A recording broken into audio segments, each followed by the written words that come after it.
네, 안녕하세요. 염승환 이사입니다. 자, 오늘 2026년 1월 24일 함께 배우기 이제 벌써 피지컬 AI도 정말 파트 7까지 지금 하고 있습니다. 그래서 오늘 제가 촬영한 시간 1월 23일이고요. 뭐 오늘 코스피가 5천 찍고 또 약간 밀리긴 했는데 또 코스닥 3천 보낸다는 얘기도 있고 참 예, 오르면 좋죠. 예.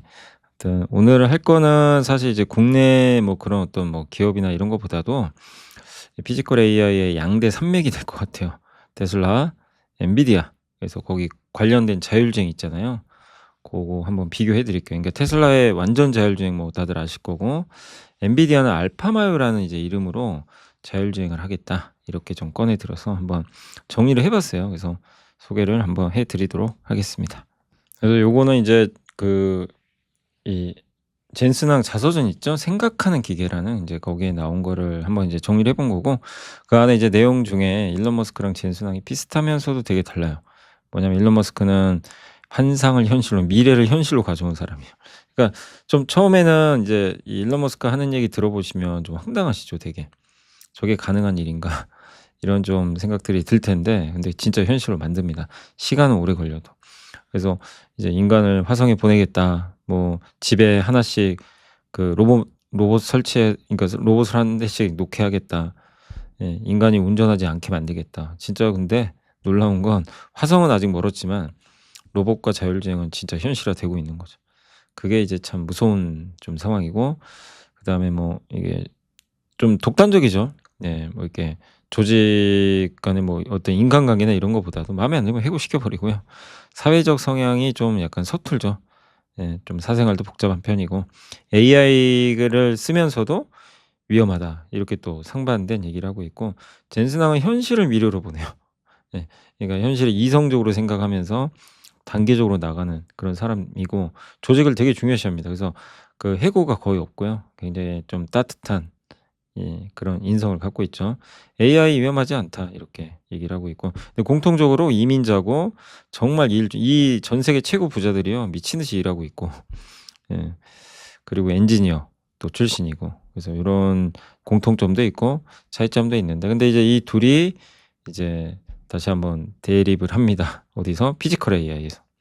그래서 지금 이제 가장 중요한 게 지금 또 자율주행이죠. 예. 요걸 제가 좀 까먹어 가지고, 이게 보시면 이제 AI 산업의 현재 위치인데, 지금 현재 이제 피지컬 AI로 진입하는 단계예요. 그러니까 이거는 젠슨항이 했던 얘기입니다. 젠슨항이 이제 피지컬 AI로 진입하고 있다. 예. 그래서 지금 올해 들어 제일 센 업종이 로봇이죠. 현대차도 로봇으로 갔고, 예, 피지컬 AI 시장이 열렸고, 자율주행과 로봇이에요, 이 두 개. 그래서 AI 에이전트에서 이제 피지컬 AI, 사무실을 바깥 세상으로 보낸 거죠. 음. 그리고 이제 AI 시장이라는 게 요런 또 특징을 갖고 있어요. 더 나은 AI를 만들면 더 나은 제품이 나오고, 그죠? 그럼 더 나은 제품이 나오면 사람들이 더 많이 쓰니까 더 많은 클라우드를 이용해서 또 많은 데이터를 또 확보하고, 무한 루프. 피지컬 AI도 제일 중요한 게 이 데이터거든요. 이게 잘 되면 이 데이터를, 양질의 데이터를 계속 확보해서 더 나은 서비스 만들고 사람들 더 들어오고, 이렇게 무한 루프가, 예, 형성이 되겠죠. 그래서 결국 누군가는 독점을 하게 될 거예요. 자, 그리고 이제 자율주행 오늘 좀 얘기를 좀 해볼 텐데, 뭐 자율주행 이렇게 레벨이 요렇게 돼 있잖아요. 그래서 레벨 1, 레벨 2, 레벨 3, 레벨 4, 레벨 5 이렇게 돼 있는데, 뭐 레벨 1은 그냥 이제 운전자가 하는 거고, 레벨 2가 좀 많아요. 그죠? 가속, 제동, 조향 모든 부분이 자동화돼 있는데, 책임은 운전자가 져야 돼요. 그래서 지금 테슬라의 완전 자율주행은 레벨 2 입니다. 예. 그래서 운전자가 책임이에요, 사고가 나면. 그리고 레벨 3는 조건부입니다. 예. 시스템이 요청하면 운전자가 개입을 해 줘야 되는 거죠. 근데 고속도로 같은 데서 완전히 이제 운전을 자동화하는 거고요. 레벨 4가 이제 웨이모인데, 여기는 모든 환경에서 그냥 운전이 다 자동화돼 있는, 예, 그런 형태로 보시면 되겠습니다. 그래서 '운전자 개입이 없다.'라고 좀 보시면 되겠고, 예. 그래도 이제 어떻게 보면 감독관이 좀 타고 있는 거죠, 옆에. 감독관이 타는 경우도 있고, 감시를 좀 하긴 해야 돼요. 네. 근데 레벨 5는 뭐냐면 똑같은데 아예 그게 없어요. 앞에 운전대도 없어요. 운전대도 없고, 그냥 이제 어떻게 보면 진짜 완전 자동화되는 거죠. 요게 이제 사이버캡, 예, 테슬라의 그게 이제 인제 운전대도 없고 그걸 좀 지향하는 거죠. 예. 그래서 어떻게 보면 레벨 2 부터 거의 자율주행입니다 사실은. 레벨 2 부터 자율주행이 시작된 거고, 예, 다만 이제 운전자가 책임 있냐 없냐, 개입하냐 마냐, 모든 걸 다 하냐 마냐, 뭐 이런 정도의 차이인 거예요. 그래서 뭐 여기서 여기까지 뭐 대단한 차이가 있는 건 아닙니다. 사실 여기서 여기가 대단한 차이고, 레벨 2 부터는 좀 비슷하다라고 보셔도 될 것 같습니다. 자, 근데 이제 자율주행을 왜 하냐, 뭐 아시겠지만 사고가 덜 나요. 그래서 여기 이제 아주 좋은 자료, 삼성 PwC에서 그 자율주행 모빌리티 파일럿을 넘은 사명화라는 이제 자료가 있는데, 이제 거기에도 나온 내용 몇 개 좀 가져와 봤어요. 그래서 자율주행 차량은 새벽이나 일몰들 특정 상황에서 사고율이 더 높게 나타나기도 하지만, 예, 그 많은 경우 인간의 운전보다 좀 안전하다라고 좀 보시면 될 것 같고, 그리고 2018년에 발생한 사망 및 부상 사고의 89.5는 자율주행 기능을 만약에 갖췄으면 안 나올 사고였다. 89.4%, 5%가 무려. 미국에서 이제 데이터 분석을 해 보니까 사고 원인의 94%가 인간의 오류였다. 수백만 건 이상의 자율주행 택시 운행을 분석한 결과 실제 사고율은 인간 운전자 대비 4분의 1 밖에 안 됐다. 자율주행 택시가 굉장히 안전하다는 거죠.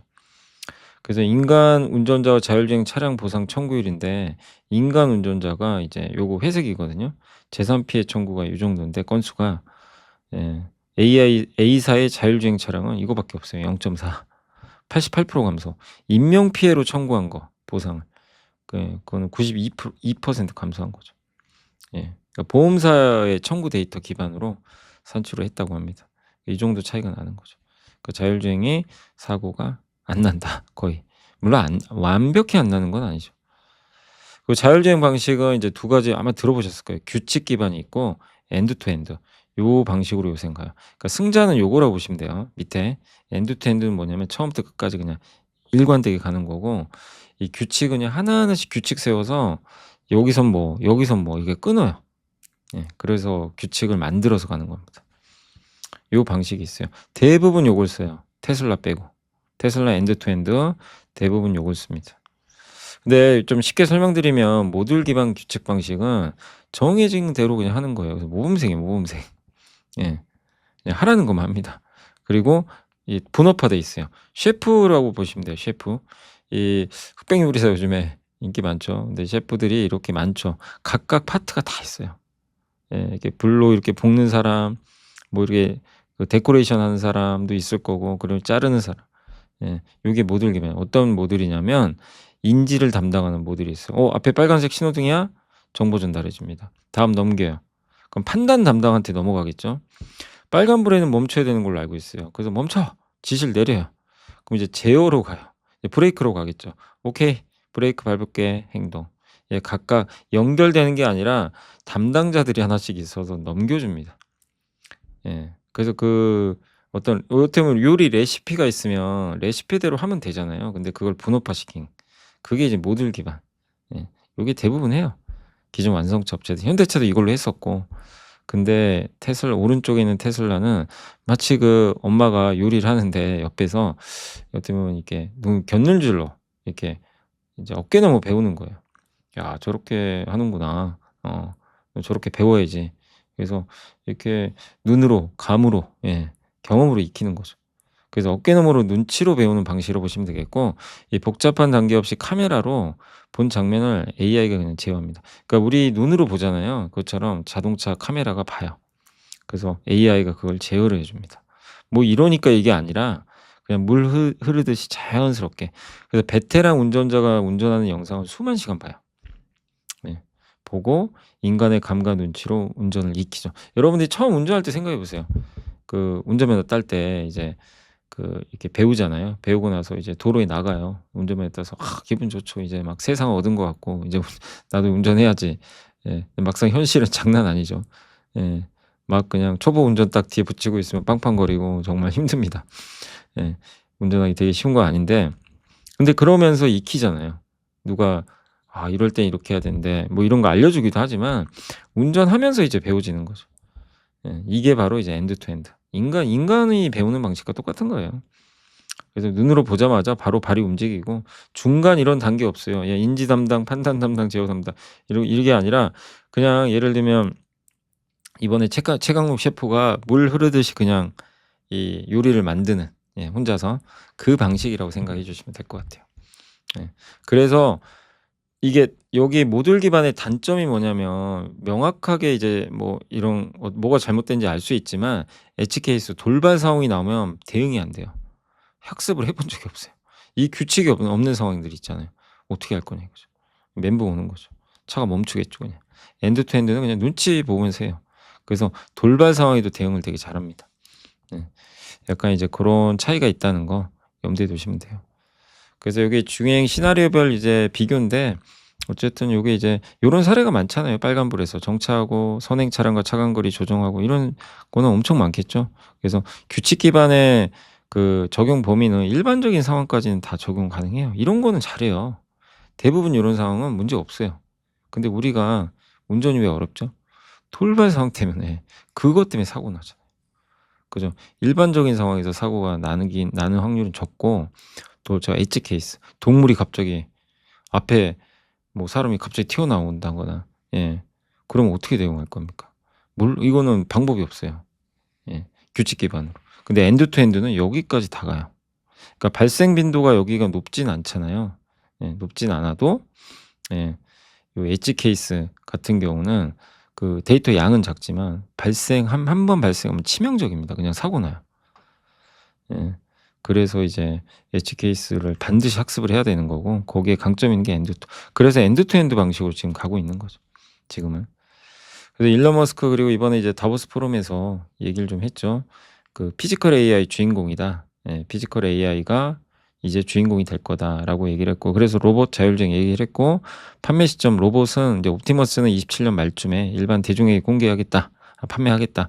좀 빠른 것 같은데 가능할까요? 근데 일론 머스크가 말하는 저 시점은 항상 약속을 지킨 적이 없어요. 좀 늦어요. 저는 개인적으로 28년에 가능할 것 같고 기술 발전 26년까지 옵티머스는 공장에서 더 복잡한 작업을 그러니까 올해까지는 공장에서 계속 작업을 할 거다.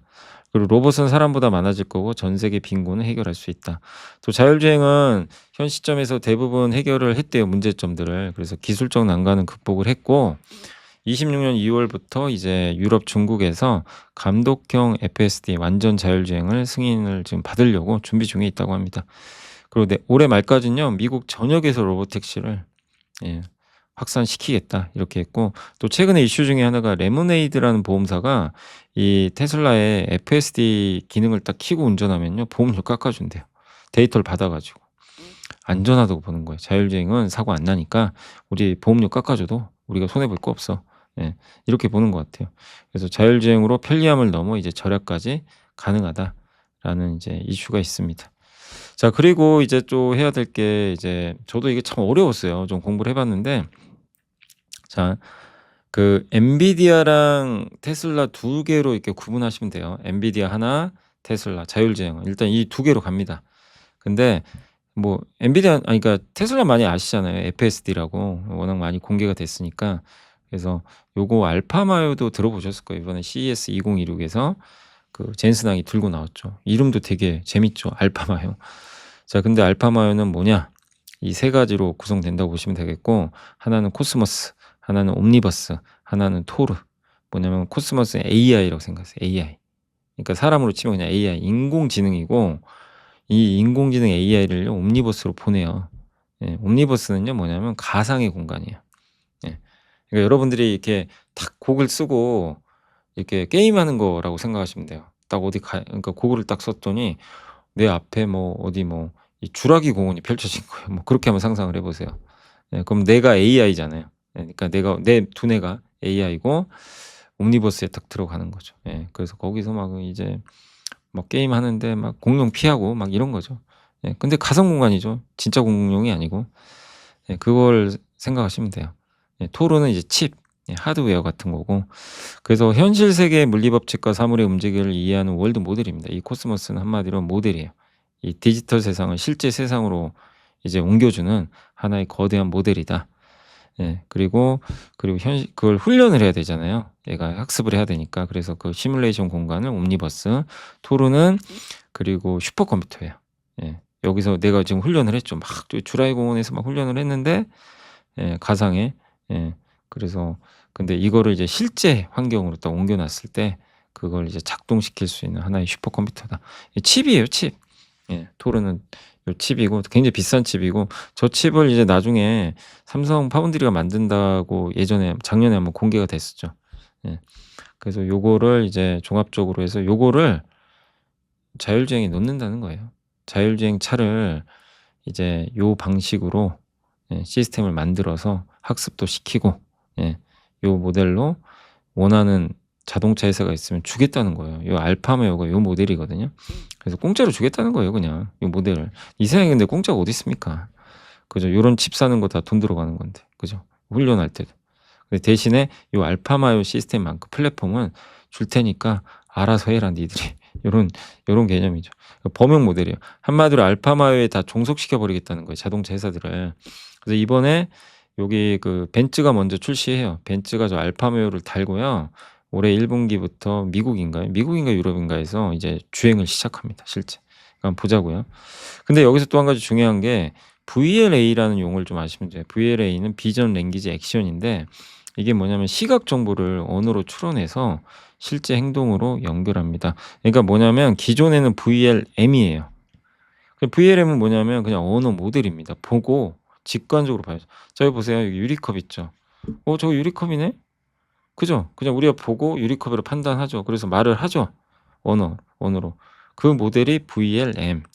그러면 근데 그건 그냥 그대로 끝이잖아요. 유리컵 말하고 뭐 어쩌라고요. 그죠? 근데 VLA는 뭐냐면 이제 유리컵을 집어야 되잖아요 로봇은. 저걸 보고 이 감각을 이용해서 집어야 될 거 아닙니까? 그게 로봇이 하는 역할 아닙니까? 안 그러면 뭐 로봇이 왜 필요해요? 그죠? 그래서 유리컵을 집어라. 요게 바로 VLA입니다. 예. 그래서 이 자율주행도 저 방식으로 가는 거예요. 예. 움직여. 그러니까 뭐 저런 상황에서 "너 저렇게 움직여." 요렇게 액션을 취하는 거죠. 이게 로봇에도 연결되고 다 자율주행. 그래서 피지컬이잖아요. 예. 바깥 세상에서 할 수 있는 거.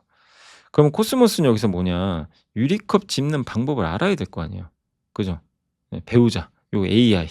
그리고 옴니버스는 "야 여기서 배워. 딴 데 배우지 말고 내가 가상의 공간을 만들어 줄 테니 여기서 유리컵 그 집는 방법만 내가 수백만 번 알려줄게." 여기서 배워요. 예. 그래서 이제 칩 딱 슈퍼컴퓨터 이용해서 이제 계속 이제 학습을 하고 하는 거죠. 그래서 알파마요는 이 가상 공간에서 다양한 운전상 그러니까 이거를 이 도로 그러니까 실주행 도로 환경으로 바꿔 보세요. 진짜 도로가 아니고 엔비디아가 만든 가상의 공간에 수많은 이제 사례들을 넣어 줘요. 예. 그 운전에서 발생할 수 있는 다양한 사건들을 넣어 줍니다. 그래서 이 가상 공간에서 이 차가 이 AI가 이 코스모스가 엄청난 학습을 하는 거예요. 이때는 이렇게 '아 저런 상황에서 저렇게 운전하는구나.' 실주행 데이터가 아닌데도 막 합니다. 예. 고런 방식이에요. 그래서 이게 왜 자동차 회사들한테는 좋냐면 테슬라는 자율주행 데이터가 엄청 많은데 이 벤츠나 현대차는 데이터가 없잖아요. 토요타도. 근데 엔비디아 가상 공간에 들어가서 훈련하면 돼요 그냥. 저거 받아와서 실주행 데이터처럼 쓰면 되는 거죠. 굉장히 좋겠죠. 근데 엔비디아에 종속되는 거예요. 예. 엔비디아가 이제 모든 걸 지배하는 거죠. 그래서 젠슨이 이걸 만든 거죠. 예. 문제는 이거 믿을 만하냐? 야 저거 실주행 데이터 아닌데 가상 공간이 믿을 만해?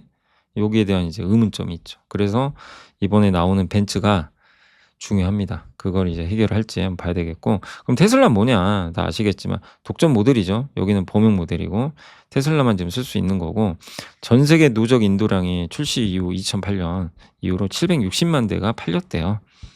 이제 이 중에 뭐 또 폐차된 것도 있고 하니까 한 700만 대 돌아다니겠죠.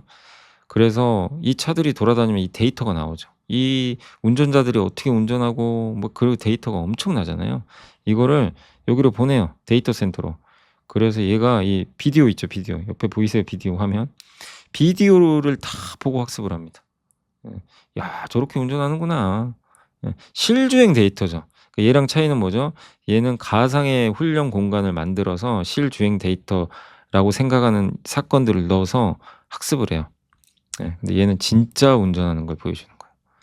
그게 차이입니다. 근데 누적 주행 거리가 이렇게 많습니다. 71억 마일.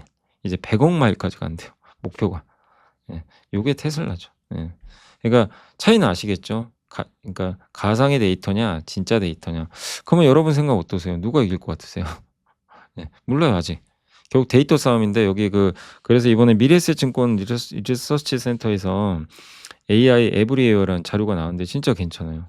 너무 자료 좋았고 뭐 최고의 자료 중에 하나라고 생각합니다. 올해 이제 연불리 어워드 후보 중에 하나인 것 같아요. 읽어보고 너무 좋았어요. CES 2026 참관기인데 결국 뭐냐 결론은 몰라요.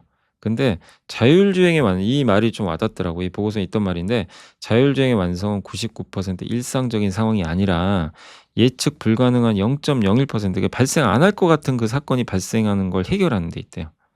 그 젠슨항은 이거 우리가 시뮬레이션 하면 돼. 충분해. 이렇게 얘기를 하지만 그거 가지고 안 된다는 거예요. 알려진 위험을 시뮬레이션 학습시키는 거는 가능해요. 우리가 다 아는 알려진 위험들 갑자기 뭐 누가 튀어나와서 사람이 가고 학습할 수 있어요. 인간이 상상 못하는 일이 벌어지는 상황은요. 생성이 불가능하대요. 자 뭐냐면 갑자기 경비가 여기 있으면 어떡해요. 있는 경우도 있을 수 있어요 미국에서. 그리고 맨홀 갑자기 이 사람은 여기서 뭐 하는 거죠 지금. 맨홀. 네. 그리고 오른쪽은 이거는 분명히 마네킹이죠 여러분이 보셔도. 근데 저게 마네킹인지 진짜 시체인지 이걸 실주행 데이터로 학습을 했으면 알 수 있는데 요거를 가상 공간에서 제가 이거 확인이 가능하겠냐 이거죠. 그런 것들이에요.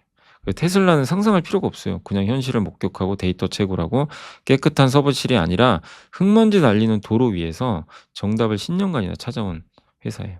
근데 엔비디아가 과연 저걸로 할 수 있을까? 이 고민을 해결해 줘야 되는 거죠. 그래서 피지컬 AI가 이제 운전에서 요런 부분이 좀 중요하다라는 걸 알려줬고 그리고 여기서 끝날 게 아니에요. 우리가 이제 로봇을 많이 배웠지만 피지컬 AI 본질은 운전이 아니라 로봇이잖아요. 그죠? 로봇으로 가야 돼요. 도로 위의 학습은 로봇에게 이식되어 공장과 가정이라는 더 복잡한 물리 세계를 정복하려 한다. 요런 좀 내용인데 어쨌든 이 도로의 학습에서 끝나는 게 아니라 로봇으로 가야 되는 거죠. 공장과 가정. 특히 공장에서 이제 학습하는. 근데 거기도 제일 중요한 게 뭐죠? 이 데이터 아닙니까?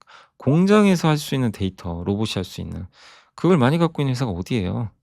현대차. 그래서 현대차 주가가 오른 거예요. 이렇게 많이. 데이터 때문에. 자율주행 데이터는 아니에요. 그죠? 그건 테슬라고. 그래서 테슬라가 PER 200배 받았잖아요. 현대차도 로봇 데이터를 이제 학습시키는 그 막대한 데이터를 쥐고 있는 거죠. 이걸 가지고 이제 얼마나 잘 학습시키는지 그걸 좀 봐야 될 것 같습니다. 그래서 이제 자율주행도 있고 로봇도 있고 이게 다 같이 가는 그림이다. 그래서 오늘은 뭐 이게 기업 설명보다 이 피지컬 AI라는 곳에서 뭐가 중요한지를 한번 여러분들이 고민해 보시면 좋겠어요. 데이터 싸움입니다. 자율주행의 실주행 데이터, 로봇 공장 그러니까 공장 자동차 공장에서의 그 조립 데이터 요거를 확보한 기업이 이게 될 수 있다라는 거를 한번 말씀을 드리겠습니다. 자 그래서 오늘 이제 함께 배우기 피지컬 AI 파트 7은 여기서 마무리하도록 하겠습니다. 자 저는 또 그 피지컬 AI 다는 안 끝난 것 같은데 이제 거의 끝나가죠. 또 다른 자료로 찾아오겠습니다. 자 주말 잘 보내시기 바랍니다. 감사합니다.